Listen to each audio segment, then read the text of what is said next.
ഈശോ മിശിഹായിക്ക് സ്തുതിയായിരിക്കട്ടെ. എസെക്കിയേലിന്റെ പുസ്തകം 11 അധ്യായം 20 വാക്യം.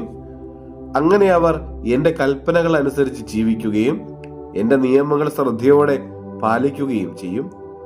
അവർ എന്റെ ജനവും ഞാൻ അവരുടെ ദൈവവുമായിരിക്കും. പരിശുദ്ധ ത്രിത്വൈക ദൈവമേ, ഞങ്ങളങ്ങേ ആരാധിക്കുന്നു, സ്തുതിക്കുന്നു, മഹത്വപ്പെടുത്തുന്നു. കർത്താവേ, ഇന്നത്തെ ദിവസം നീ ഞങ്ങൾക്ക് നൽകിക്കൊണ്ടിരിക്കുന്ന എല്ലാ കൃപകൾക്കും അനുഗ്രഹങ്ങൾക്കും നന്മകൾക്കും ഞങ്ങൾ നന്ദി പറയുന്നു.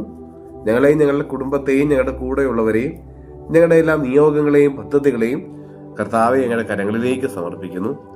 ഈശോയെ, വിശ്വാസത്തിൽ ഞങ്ങളെ ആഴപ്പെടുത്തണമേ. നിന്നെ സ്നേഹിക്കാനുള്ള വലിയ കൃപ തരണമേ. പൂർണ്ണമായും നിന്നിൽ ശരണപ്പെട്ട് ജീവിക്കാൻ ഞങ്ങളെ ഒന്ന് സഹായിക്കണമേ. കർത്താവെ, നിന്റെ നിയമങ്ങളിൽ ഞങ്ങൾ ആശ്രയിക്കുന്നു.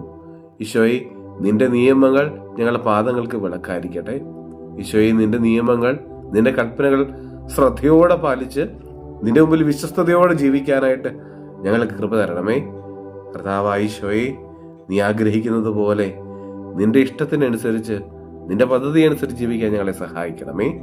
നമ്മുടെ കർത്താവ് ഈശോ മിശിഹായുടെ കൃപയും പിതാവായ ദൈവത്തിന്റെ സ്നേഹവും പരിശുദ്ധാത്മാവിന്റെ സഹവാസവും നാം എല്ലാവരോടും കൂടെ ഉണ്ടായിരിക്കട്ടെ, ഇപ്പോഴും എപ്പോഴും എന്നേക്കും.